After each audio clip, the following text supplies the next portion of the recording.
Here's the side yard again. We're just going to start with that today. So many weeds. It's ridiculous. Like I've mentioned in previous videos, or the last video about this, I think all of these, except for maybe one, are volunteer sunflowers. Look how tall this guy is. There is absolutely no way I planted him, because last year I planted the sunflowers way too close to the wall, and then they started like falling over because they had no support and they were too close to the wall. And look how close that guy is to the wall. So just saying, if you ever plant sunflowers, like especially super tall ones like this, don't plant them super close to a wall because they need space to grow. Like, see, this one's kind of leaning already. So I think this year I'm going to take sunflower seeds and roast them. You could kind of see like where when the flower dries out, the little center part falls off and the seeds are actually behind that. But yeah, so I have a huge variety of sunflowers here. Don't know what any of them are. So this one's really cool because it has multiple. It's just like your typical really bright yellow, like yellow-orange. This one is dying, so I don't know what's going on with it. But I do remember planting this kind last year because the leaves are semi-purple. So I remember thinking that was super cool. And then this one, see how it's like leaning really badly? And all of this is one plant, but the flowers are actually like a really, really pale yellow. Super pretty. Hidden among these weeds are strawberry plants and onions. So the onions are on the edge, but they're too close to the edge because every time we weed whack the border, we lose some onions. But yeah, there's some strawberries down there. Just too many weeds. And then this huge mess of a sunflower plant. But it's so cool that it has so many different sunflowers. A new pest for me this year are armyworms. I've never had armyworms in the past. I mean, this is only my third year having a big garden, but I've never had them. So if you know how to deal with them, please let me know. And obviously, like, I don't want to use Sevin Dust or anything like that, but it's eating holes in all of my plants. The pepper that I had a video of it last week, and it had a huge hole in it, so I had to dispose of it. Here is that other huge volunteer sunflower. It looks like it's starting to develop a head. So super cool. And then here is the trellis. So I've lost even more squash plants this week. I finally conquered my fear of touching bugs with my hands. I was trying to like chase squash bugs and smash them with a piece of mulch, but they were getting away. So I just finally started saying, you know what, get over your fear of being like the creepy crawly bugs and just smash them. So, but yeah, I've lost a lot of plants already. Really bummed out. I planted more yellow squash seeds yesterday because they are a quick crop. The butternut squash is trying to go into my neighbor's yard, so I need to move it. It's super crazy that this is one butternut squash plant. Look how big it is. It's actually climbing the trellis. Super, super cool. And here's the other side. It's climbing as well. They're only a couple feet apart from each other, so I had to put a clip on this one just because it kept falling down. Hidden behind this leaf is my first butternut squash. So excited. Last year I couldn't grow these two growth because the squash bugs were eating them, and I see a squash bug, so I gotta go take care of that. So I say I'm not scared of the squash bugs, and I'm like, will touch them with my hand. I cannot touch the adult ones still. It just gives me the heebie-jeebies. I think this is the one. I had to chase him for a while, and then I lost him, and then I found more eggs. Yeah, he's a goner. But I also found squash bug eggs on my okra, which I thought was crazy. I didn't know squash bugs like okra. I had my pumpkin plant in the same bed, so I wasn't sure if that's what that was.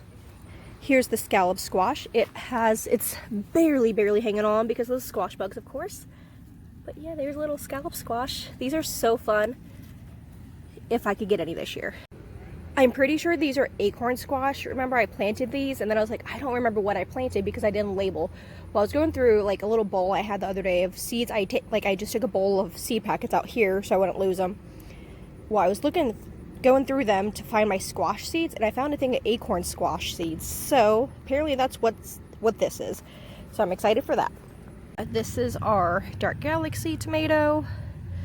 Something ate the basil. The other Dark Galaxy. It's starting to set flowers, so I'm super excited. This is what I thought was the Roma tomatoes, but they're not Romas. And then the basil's doing good. The more false Romas. But they look really pretty. It's that ribbed flower or ribbed tomato that I thought was a Roma, so I'm excited to see what will grow. Over here, I had transplanted, since my squash is dying, I figured I'd put something else in its place. I transplanted some other melon plants from the other side of the trellis, but they died. So I just dumped a whole bunch of seeds back here yesterday. Yeah, see, they're dying, but I couldn't leave them where they were anyways because it was too crowded in that spot. So I just planted a whole bunch more seeds. As you can see, my giant squash plant that was here that was giving me so many nice big squash, well, they gave me 4, but still, that's a goner. And then, so here's my one other yellow squash plant that's barely hanging on. I'm just not having the best luck with squash. I never have good luck with squash because of the squash bugs. I put like diatomaceous earth down, I check for bugs, it's not a good crop for me, but I love growing them. My cucumber is finally growing, and it's starting to climb up the trellis. Here's the other side. So excited. The tomato bed is on the other side of this, and they are getting huge. Here's my Italian striped zucchini. I've got 2 zucchinis off this plant, and it's barely hanging on. And then this guy is on his way out. The star of this week's tour. I don't think I saw these last week. So they are very fast growers. But look at these noodle beans. They are so big. So they grow per pair, so that's super cool. Apparently they do have ants all over them, which is very common for these plants. But since they're not hurting anything, I'm gonna let them be. I was told that if you see ants and aphids, then you have to do something about it, but if it's just ants, you don't have to do anything. But yeah, check these out. Super cool. Then we have the 3 tomato plants against the side of the trellis. Flowering. Only one is producing tomatoes, and that is the purple calabash, but it's starting to have the same issues as the other bed where it's just having black spots all over it or blossom end rot. So I don't know if I'll grow this variety again. I heard a lot of really good things about it, so I'm a little disappointed. And then all of my leaves have like rust looking stuff on it, but I can't figure out what it is, like just little spots. I don't know if it's from the army worms or what, because I didn't have army worms last year and I've never noticed this problem before. I don't know if the color will show up in this, but the Dancing with Smurfs tomato, which I'm growing just because of the name, it has a purple stalk. Super cool. And both, I have 2 of these. I have one in a pot and one back here, and both of those are just now starting to put on flowers. My volunteer that's by the neighbor's fence, I'm gonna have to like stake it up somehow, but it has some tomatoes on it. So far it has 4 little tomatoes, actually 5 because there's a 5th one growing. Super cool, and tons of flowers.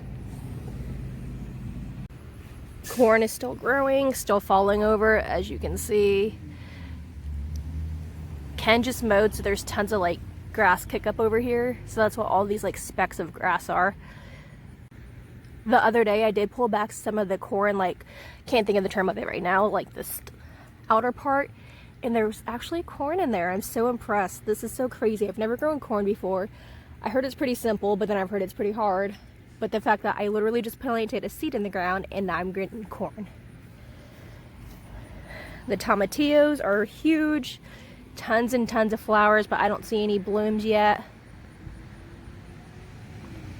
And then the ground cherries are still growing, just very slowly. So watch these start growing like crazy once the corn comes out.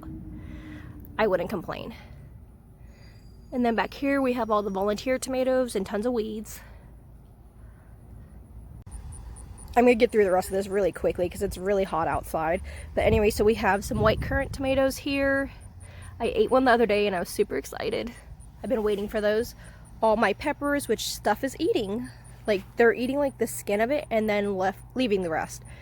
The dill is super pretty. I will zoom in on that. I'm letting this go to flower intentionally, but look how pretty that is. Who would have thought dill does that? And then some of the other volunteer tomatoes are producing. The Tanzanian baccalauti, my first bell pepper, Berry's Crazy Cherry on the right, and then the random sunflower that I thought was a bean, some zinnias, and then check out the tomatillos in the middle. Check out the cucamelons. They are so crazy tall, and then the beans are behind that, the Chinese noodle beans. That is a force. I went digging through the bottom yesterday as much as I could. I was scared of getting bit by a spider or something. And I dug out a few and they were super yummy. This is the hollyhocks and rattlesnakes pole beans. I've picked quite a few of those, a little over a pound and a half of those.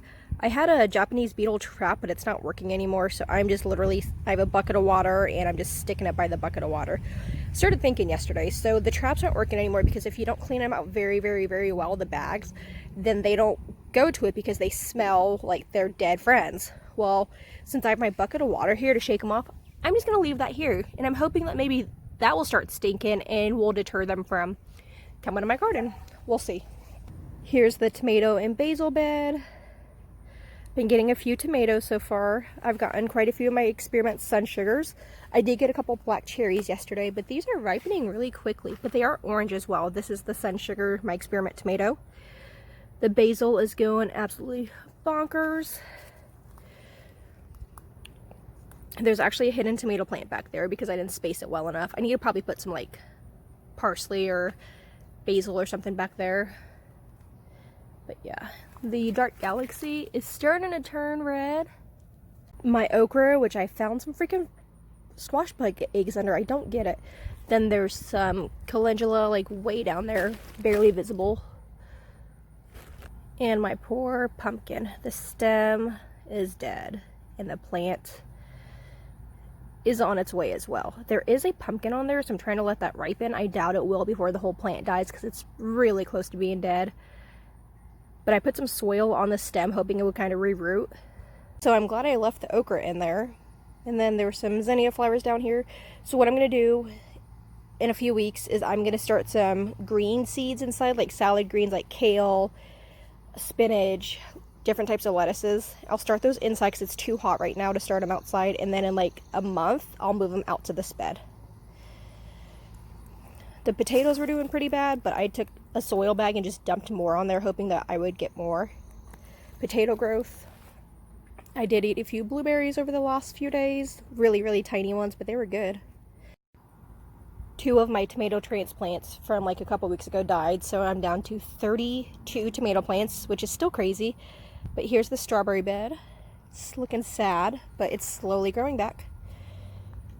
So yeah, those are my 2 new yellow squash pots. I will probably move them away from the current squash once they start popping up because I don't want the squash bugs to travel that far, or like for it to be really close to it. Here's the cauliflower that's barely hanging on. I'm starting to wonder, do you think this cauliflower, once it starts cooling off, will start growing? Like, from this angle, you could see the poor pumpkin plant that's dying. So sad. But what I'm doing this week is, as one plant's dying, I'm just planting more. I'm trying not to get too bummed out because that's just how nature is, how bugs are, no matter how much we try to control pests and everything. Especially since I don't want to use stuff like 7 Dust, which in the past hasn't worked for me anyways. But yeah, super excited for what is producing, and I think August will be a great month, hopefully. 2020 has been rough all around, especially with gardening and just life in general. So yeah, we shall see.